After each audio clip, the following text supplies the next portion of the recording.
आजच्या व्हिडिओमध्ये आपण बघणार आहोत तर oxidizing agent and reducing agent. आता ऑक्सिडायझिंग एजंट म्हणजे काय? ऑक्सिडायझिंग एजंट म्हणजे असे सबस्टन्स जे स्वतः रिड्यूस होतात आणि अदर स्पेसिसला ऑक्सिडाइज होण्यासाठी मदत करतात। तसंच रिड्युसिंग एजंट म्हणजे काय? रिड्युसिंग एजंट म्हणजे असे कंपाऊंड किंवा असे सबस्टन्स जे स्वतः ऑक्सिडाइज होतात आणि जो अदर स्पेसिस आहे त्याला रिड्यूस्ड रिड्युसिंग एजंट असं म्हणतो।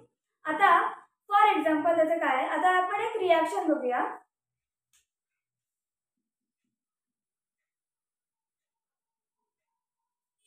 Cu plus 2Ag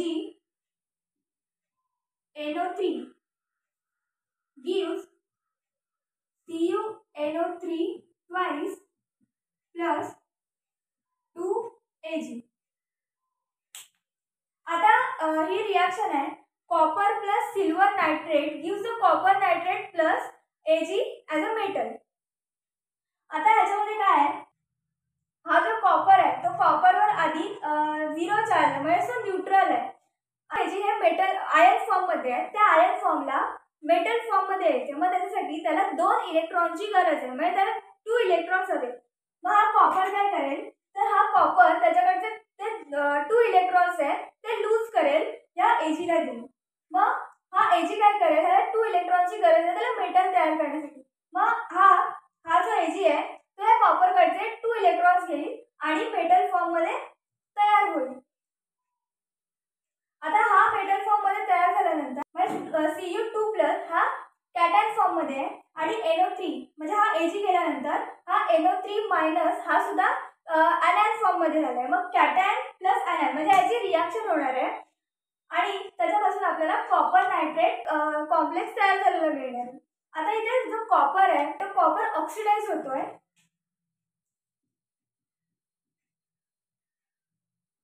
म्हणजे तो इलेक्ट्रॉन लूज करतोय आणि हा जो सिल्वर आहे तो सिल्वर रिड्यूस होतोय म्हणजेच काय? गेन करतोय electrons. Zn plus CuSO4 gives ZnSO4 plus Cu। आता हा जो Zn आहे हा जो कॉपर आहे हा आयन फॉर्म मध्ये आहे, तो आयन फॉर्मला त्याला मेटल फॉर्म मध्ये जायचे। मग त्यासाठी हा Zn ह्या कॉपरला 2 इलेक्ट्रॉन्स देणार आहे, म्हणजे हा लूज करणार आहे 2 इलेक्ट्रॉन आणि हा जो कॉपर आहे हा कॉपर ह्याच्याकडून जे इलेक्ट्रॉन त्याने लूज केले तो ते घेणार आहे, गेन करणार आहे। कॉपर आहे हा कॉपरने त्याचे इलेक्ट्रॉन लूज केलेत म्हणजे तो ऑक्सिडाइज झालाय आणि हा जो सिल्वर आहे त्याने इलेक्ट्रॉनचे गेन केलेत म्हणजे तो रिड्यूस झालाय। म्हणजेच कॉपर काय आहे? तर कॉपर रिड्युसिंग एजंट झाला आणि हा 2Ag आहे म्हणजे त्याने इलेक्ट्रॉन घेतले तो रिड्यूस झालाय म्हणजेच हा ऑक्सिडायझिंग एजंट झाला। तसंच इथे हा जो झिंक आहे तो झिंक इलेक्ट्रॉन लूज करतोय म्हणजेच काय? तो ऑक्सिडाइज होतोय म्हणजेच तो आपला रिड्युसिंग एजंट झाला आणि हा जो कॉपर आहे हा कॉपर इलेक्ट्रॉन गेन करतोय म्हणजेच रिड्यूस होतोय म्हणजेच तो झाला ऑक्सिडायझिंग एजंट। आता ह्याच्यानंतर आपण रेडॉक्स रिएक्शन म्हणजे बघणार। रेडॉक्स रिएक्शन म्हणजे काय? जे ऑक्सिडेशन आणि जे रिडक्शन रिएक्शन आहे ती एकाच वेळेला होते म्हणजे सायमल्टेनियसली होते, त्यालाच आपण रेडॉक्स रिएक्शन असं म्हणतो। आता त्याचं एक्झाम्पल बघूया। आता फॉर एक्झाम्पल आता जेव्हा मॅग्नेशियम आणि फ्लोरीनची रिएक्शन होते तेव्हा आपल्याला त्याच्यापासून आयन तयार झालेले मिळतात। मग आता नक्की रिएक्शन मध्ये काय होतंय? तर आता हा जो मॅग्नेशियम आहे तो मॅग्नेशियम मेटल फॉर्म मध्ये आहे, तो मेटल फॉर्म मधला जो मॅग्नेशियम आहे तो त्याला आयन फॉर्म मध्ये जायचे म्हणून तो काय करेल? तर त्याच्याकडचे 2 इलेक्ट्रॉन आहेत तो लूज करेल म्हणजेच काय? Mg2+ plus 2 electrons.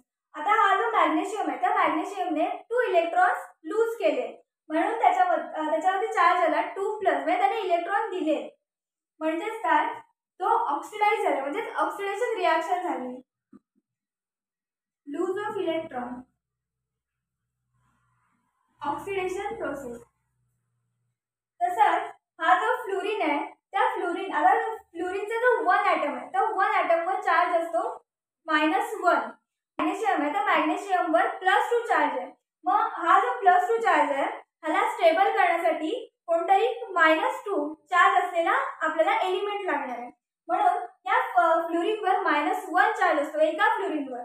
म्हणून आपण इथे 2 फ्लोरीन घेतलेले आहेत. म्हणजे आपला चार्ज कुठला आला तर फ्लोरीनवर तर 2 मायनस, 2 फ्लोरीनवर 2 मायनस हा चार्ज आला. म्हणजे आपली रिॲक्शन काय झाली तर स्टेबल झाली.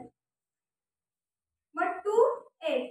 आता या 2 फ्लोरीनने जे मॅग्नेशियमने जे इलेक्ट्रॉन दिले म्हणजे लूज केले ते त्याने घेतले plus 2 electron gives 2F minus 2 minus म्हणजे काय गेन ऑफ इलेक्ट्रॉन.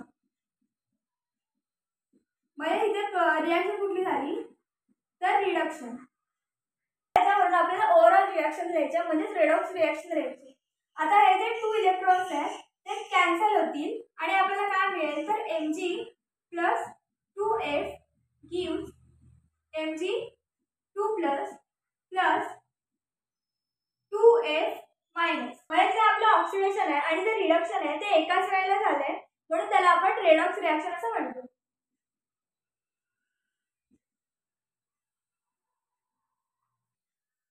आता आपण अजून एक रिॲक्शन बघूया. आता आयर्न हा जो आयर्नचा जो मेटल आहे त्याची रिॲक्शन आपल्याला जो कॉपर आहे त्या कॉपरच्या कॅटायनशी करायची आहे.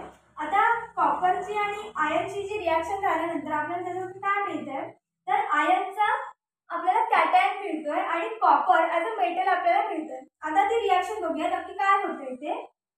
हा जो आयर्न आहे तो आयर्न 2 इलेक्ट्रॉन लूज करतोय गिव्स Fe2 प्लस 2 इलेक्ट्रॉन.